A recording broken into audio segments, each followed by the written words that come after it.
I have a 27-year-old son named Tobias. Tobias was born during my first marriage to a man named Ronny. That relationship, unfortunately, was deeply toxic and left scars that I still carry to this day. To be completely honest, Ronny was abusive, and while it's hard for me to revisit that part of my life, I feel it's important to acknowledge what I went through. No woman should ever have to endure what I experienced during that time.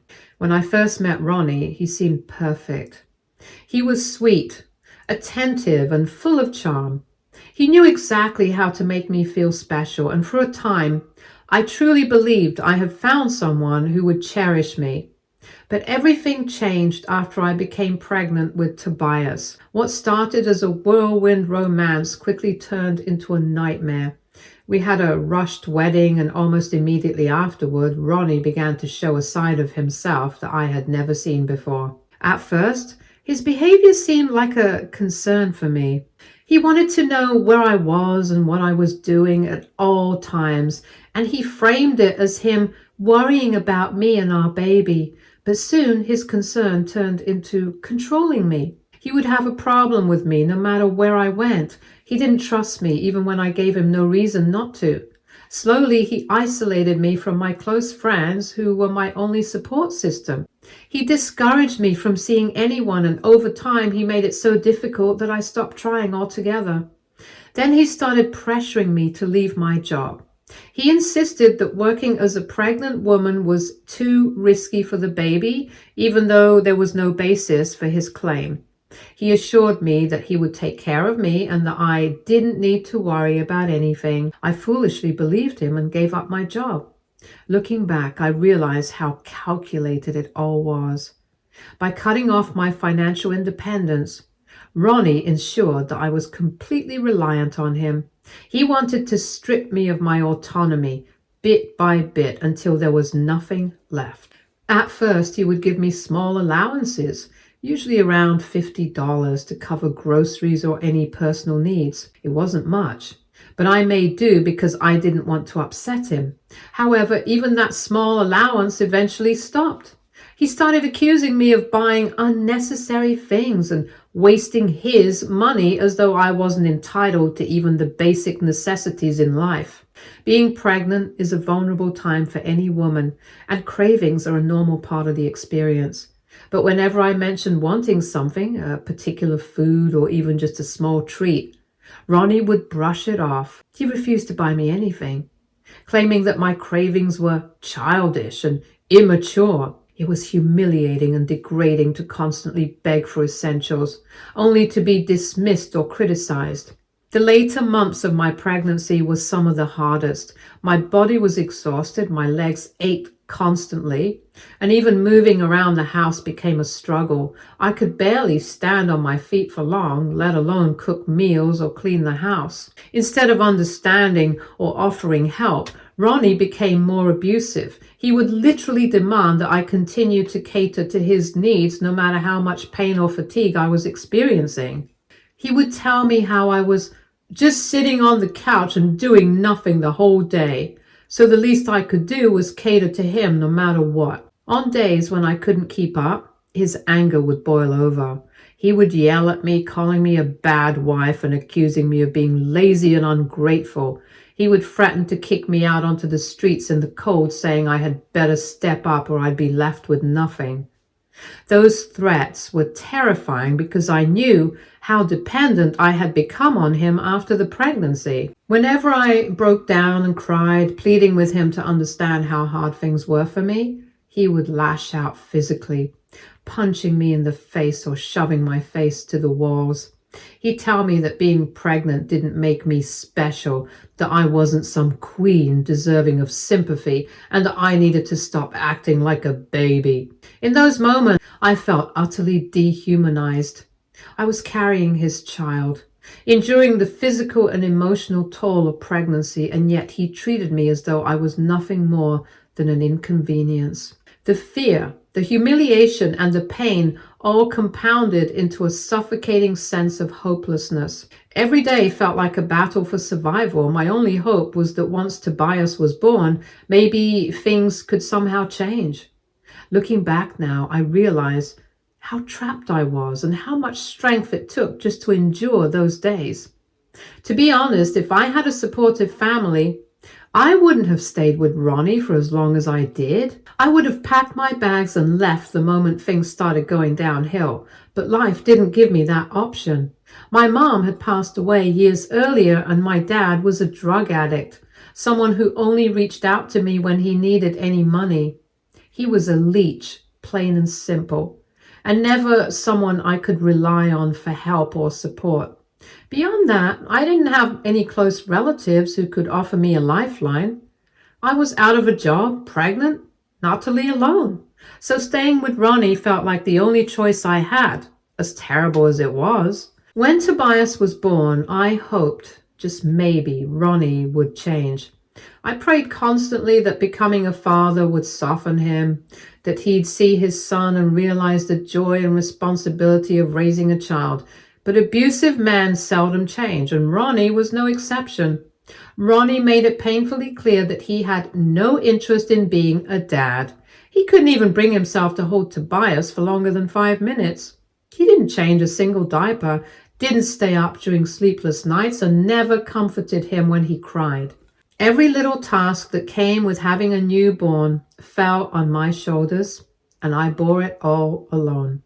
It was as though Tobias didn't have two parents. He had just me. I took care of Tobias through every sleepless night, every feeding, every moment of exhaustion and worry. And despite how hard it was, I loved him fiercely. He was my reason to keep going. In the middle of my darkest days, he was my light. As Tobias got older, I realized that staying with Ronnie was dangerous. I couldn't continue to raise my son in an environment filled with anger, neglect, and abuse. I decided that the only way to move forward was to regain my independence. As soon as Tobias was old enough, I went back to work. Finding a job was no small feat after years of being out of the workforce, but I was determined. With every paycheck, I began to secretly save, hoping to finally have enough money to leave Ronnie for good. It became an ultimate goal, breaking free from him so Tobias and I could have a chance at a better life. Meanwhile, Ronnie's abusive behavior towards me never changed. He continued to treat me with the same cruelty, and every day I lived in fear, not just for myself, but for my son. The thought of his anger spilling over onto Tobias haunted me constantly. I did everything in my power to shield my son constantly. But despite my efforts, the day I dreaded the most eventually came. Tobias was just 6 years old when it happened. I was in our backyard teaching him how to ride a bicycle. It was a slow process, as most things are with children, and Tobias kept falling as he tried to find his balance. I remember encouraging him gently, telling him it was okay to fall and that he was doing great. Ronnie, however, had been watching us, and his patience quickly ran thin. He started yelling at Tobias from across the yard, berating him for falling over and over. Tobias looked so scared, but before I could even intervene, Ronnie stormed over. He grabbed Tobias roughly by his shoulder and shook him hard, yelling at his ears, as if that would somehow make him a better cyclist. Tobias was terrified, so much so that he wet his pants right there. That moment seemed to push Ronnie over the edge. Instead of realizing how frightened our son was, Ronnie became even angrier. He slapped Tobias across the face hard. The sound of that slap was like a dagger to my heart.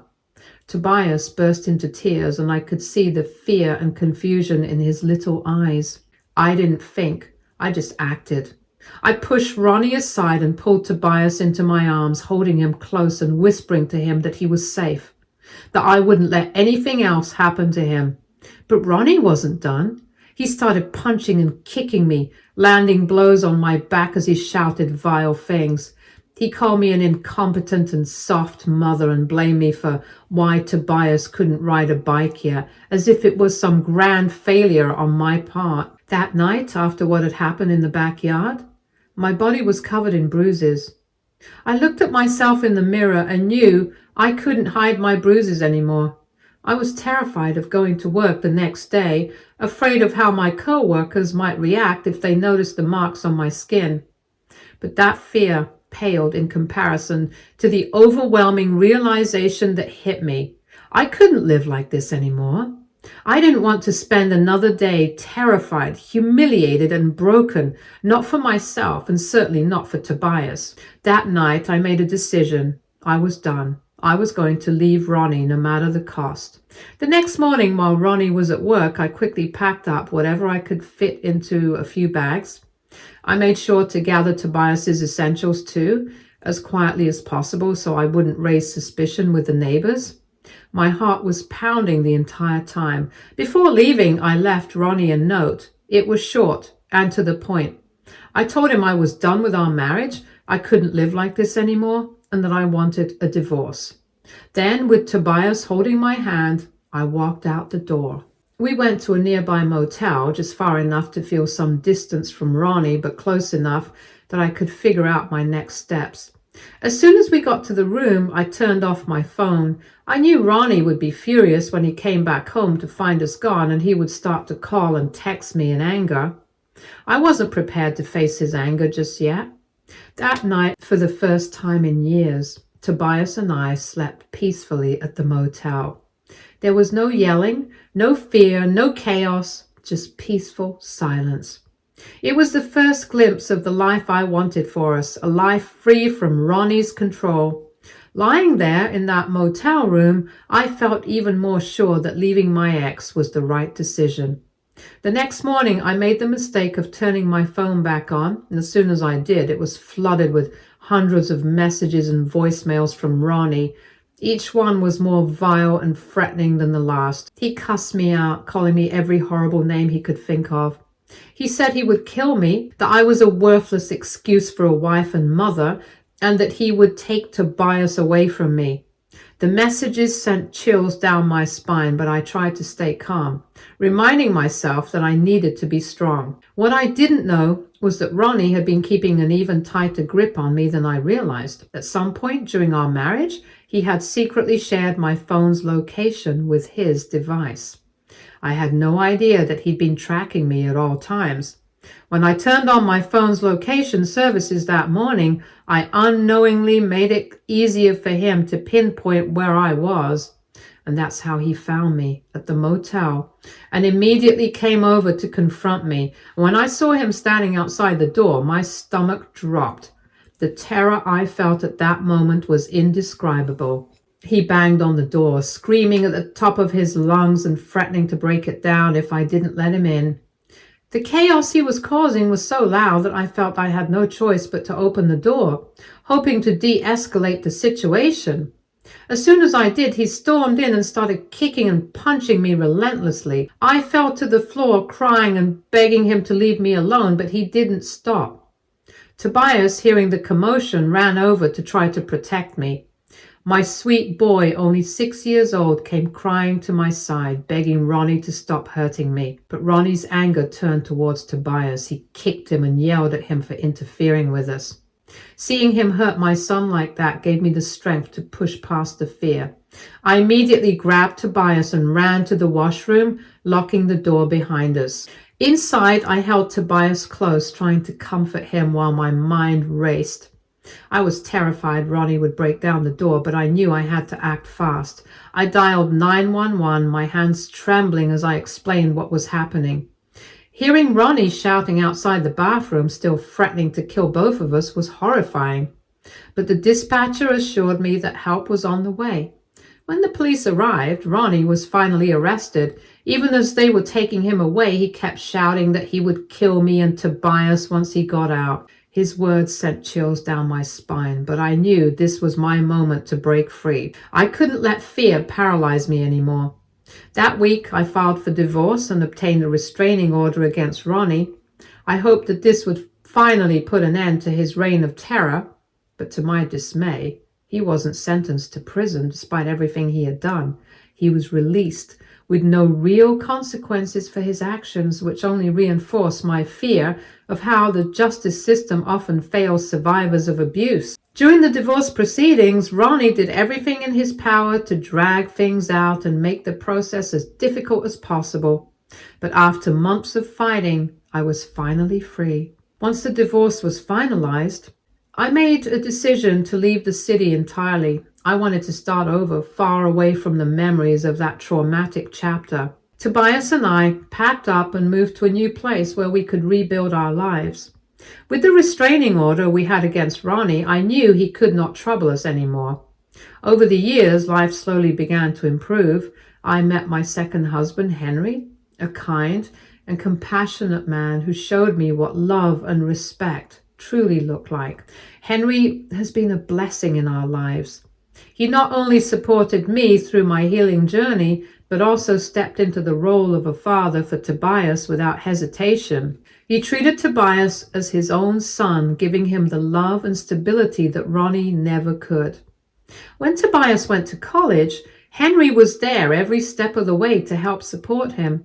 He helped pay for Tobias's semester fees and covered other expenses to ensure he could focus on his studies without financial stress. When Tobias mentioned he wanted a car, Henry surprised him with one as a Christmas gift, and when Tobias needed an apartment after graduation, Henry didn't hesitate to help him find one and even pay the first 6 months of rent so that Tobias could save up and get a good start in life. Henry has always been the kind of man who quietly goes above and beyond for those he loves, and Tobias was no exception. Whenever Tobias needed anything, Henry was there without question or hesitation. This is why when Tobias informed us this week that he was getting married to his partner, Henry and I were overjoyed. We were thrilled at the thought of celebrating such a significant moment in his life. But our excitement quickly turned into shock when Tobias dropped a bombshell. He planned to invite his biological father, Ronny, to the wedding. Hearing this was like a gut punch. In an instant, all the horrible memories of my past with Ronny came flooding back. The abuse, the fear, the pain. I had no idea Tobias had even been in contact with Ronny. I was stunned and asked him to explain, and that's when Tobias told me that about a year ago, he had tracked Ronny down and met up with him. He explained that he had always had lingering questions about his father and wanted to get to know him. I struggled to process what I was hearing. I reminded Tobias that I had always been open with him about Ronny whenever he had asked me any questions. I never sugarcoated the truth, and I never tried to hide anything from him. I asked my son, "What more did you need to know from him? Why did you feel the need to go to him directly after everything I've already told you?" My voice was trembling, a mix of confusion, hurt, and a little anger. After all, Henry had been the father figure in Tobias's life. He had stepped up when Ronny never did. Tobias seemed taken aback by my reaction, and he told me he just felt a deep need to know more about his origins and understand his biological father despite everything he knew about Ronny's past. While I could understand his curiosity on some level, it felt like a betrayal. And now Tobias wanted to bring this man into what should be a joyful celebration of love and family. I couldn't fathom sitting in a room with the man who had abused me for years and hurt Tobias when he was just a little boy. I felt heartbroken and conflicted. Tobias told me he wanted to see for himself if Ronny was really as bad as I had always described him. He admitted that his memories of childhood were fragmented, bits and pieces he could recall, but that much of what he knew about Ronny came from me. It felt like he was questioning my truth, the years of suffering I had endured, as though my words weren't enough. My son went on to say that despite everything Ronny had done to me, he wanted to give his biological father a chance. Over the past year, Tobias explained he had been getting to know Ronny and had even grown to enjoy spending time with him. According to Tobias, Ronny had changed and seemed like a nice man now. I looked at my son in disbelief and anger. Then Tobias delivered the part that crushed both Henry and me. He informed us that not only was Ronny invited to the wedding, but that he planned to introduce him to everyone as his real father. Tobias clarified that he didn't see Henry, the man who had stepped in and raised him and supported him in every way, as his true dad. Instead, Ronny, the man who had abandoned and abused us, was to be given that title. I looked over at Henry and saw his face crumble. It was as if Tobias had ripped the rug out from under him, dismissing years of love and sacrifice with a single sentence. Henry didn't say a word, but I could see the pain in his eyes. He had never treated Tobias as anything less than his own son, and now he was being completely sidelined for Ronny. As for me, I was devastated. The fact that my own son was willingly inviting Ronny, my abuser, back into our lives was incomprehensible. I couldn't understand how he could disregard everything I had gone through, everything Ronny had put both of us through. Did my pain mean so little to him? Did Henry's love and care mean so little compared to Ronny's DNA? I couldn't help but ask Tobias why he was doing this, why he was tearing apart the family that had stood by him all these years. His answer was like a slap in the face. "Ronny is my biological dad," he said. "After all, blood is thicker than water, Mom." It was hard to believe the words were coming out of my son's mouth. Tobias even went as far as to tell us that if we didn't like his decision, then he wanted us to have minimal involvement with his wedding because his mind was already made up. His decision really hurts after everything we had been through together, after all the sacrifices we made for him. Tobias was choosing to put Ronny at the center of one of the most important days of his life. Since then, both Henry and I feel extremely upset and sad.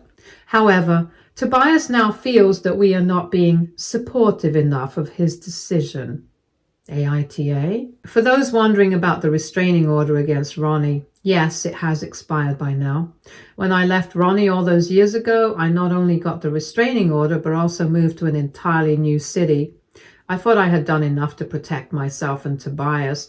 For a long time, I believed we were safe. I never imagined that Ronny would re-enter our lives, not through force, but through an invitation from Tobias himself. It's utterly heartbreaking to think about this. The very man who caused so much harm, not just to me, but to Tobias as well, is now being willingly welcomed back into our son's life. Tobias believes that Ronny has changed, but I know better. Abusers rarely, if ever, change. They only get better at masking their true nature. It terrifies me to think of the manipulation and charm Ronny may have used to win Tobias over. And worse, it hurts deeply that Tobias seems to be overlooking or dismissing the pain we both endured because of Ronny all those years ago. Henry, understandably, has been devastated ever since Tobias referred to Ronny as his real dad. Yes, Ronny is his biological father. That's a fact we can't change.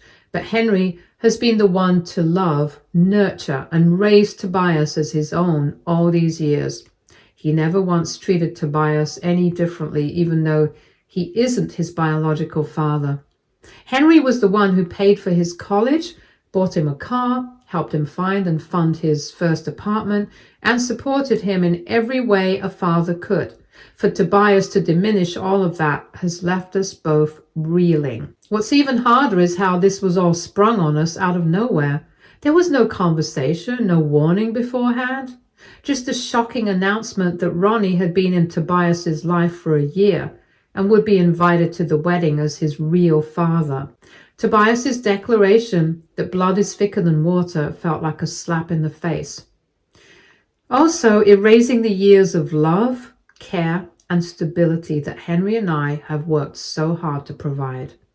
Honestly, right now I'm torn between wanting to support Tobias on his big day and feeling deeply betrayed by his decision. The fact that he wants us to take a back seat in the wedding while Ronny is given a central role is difficult to stomach. It's as though Tobias is undermining our role in his life, leaving out the sacrifices Henry and I made to give him a better life. After days of difficult conversations and sleepless nights, Henry and I came to a decision. We would not be attending Tobias's wedding. It wasn't a choice we made lightly. Both of us felt that being in the same space as Ronny, the man who had caused so much pain and trauma in my life, would be unbearable. We also couldn't reconcile the way Tobias had disregarded Henry's role in his life, all while elevating Ronny to the position of his real father. It simply hurt too much. When we informed Tobias of our decision, he didn't take it well. He accused us of being selfish and claimed we were choosing not to attend his wedding just because his biological dad would be there. His words were sharp and dismissive, and I could tell he was upset. He even went so far as to call me dramatic and oversensitive for holding a grudge against Ronny, as though the years of abuse and trauma I endured at Ronny's hands should somehow be water under the bridge by now. At that moment, I completely lost control of my emotions. The hurt and frustration that had been building up for so long finally erupted. I couldn't stand it anymore. I told Tobias in no uncertain terms that I was his mother. He had no right to call me dramatic or overly sensitive, when he had absolutely no idea what I had endured. I was beyond angry, and for the first time in a long while, I couldn't hold back the pain I had been suppressing. I went to my drawer and pulled out every single document, every piece of evidence from that painful time in my life. The medical records, the pictures from the night Henry was arrested, and the photos of my injuries. I threw those pictures down in front of my son. "Look at what your daddy dearest did to me all those years ago. Do you still think I'm being dramatic now?" I asked him, my voice shaking with emotion. Tobias's face drained of color as he shuffled through the photos of the bruises, the black eyes, the wounds the police had documented that night. I saw the shock in his eyes as the reality of what I had been through, what we both had been through, hit him. For the first time, he looked guilty. I had never shown him this evidence before, as I never thought that he would need to see such things. However, given how dismissive he was being, I wanted him to see the truth. Going through all the pictures, I think he understood that the trauma wasn't just something I had been telling him about. It was real, and it had been painful and terrifying. Henry, too, had had enough. He stepped in and scolded Tobias, trying to make him understand that while he had every right to invite Ronny if he wanted to, he couldn't expect us to participate in that part of his life, as we didn't want to. Henry's voice was firm as he told Tobias that we couldn't be forced into being a part of the celebration when I was still not comfortable seeing my abuser at my own son's wedding. In the end, Tobias did mumble an apology to me, but then continued to tell me that he still wanted his father at the wedding, as he had already invited Ronny and didn't want to rescind his invitation. I nodded, as I didn't want to argue much further. He then picked up his things and left our home quietly. I don't know what will come next. The rift between us feels so deep, so raw, that it is hard to see a way forward. I don't regret what I said to Tobias, but I did wish that my son would at least change his mind. Hello. Over the past week, word has spread throughout the family about Henry and I choosing not to attend Tobias's wedding, and we've received countless calls from Henry's relatives who were going to attend the wedding. They were all just as surprised as I was to hear that Ronny had been invited. Some of them have heard parts of my abuse over the years, and many couldn't understand why Tobias would want to include Ronny in such an important moment in his life. For my part, I've been completely upfront with everyone who has reached out about the reasons behind our decision to not go to Tobias's wedding. I've told them that the pain from the past, the abuse I endured, and the way Ronny treated both me and Tobias is not something I can just overlook. Some of the relatives are just as perplexed as I am about why my own son would choose to invite Ronny, knowing what he did to us. After hearing the full story and understanding our reasons, they have also decided to drop out of the wedding. This has understandably angered Tobias even more. Now he's been calling me, blaming me for spoiling his upcoming wedding. He's accusing me of making things difficult for him unnecessarily. He says all he wants is for our family to support him, no matter who he chooses to invite to his wedding. He has been pressuring me and Henry to attend his wedding just to stop others from dropping out. Obviously, I understand that Tobias is hurt, But I can't be sorry for making a decision that I truly believe is the right one for me and for Henry. Stay tuned for more stories from our girl relationships.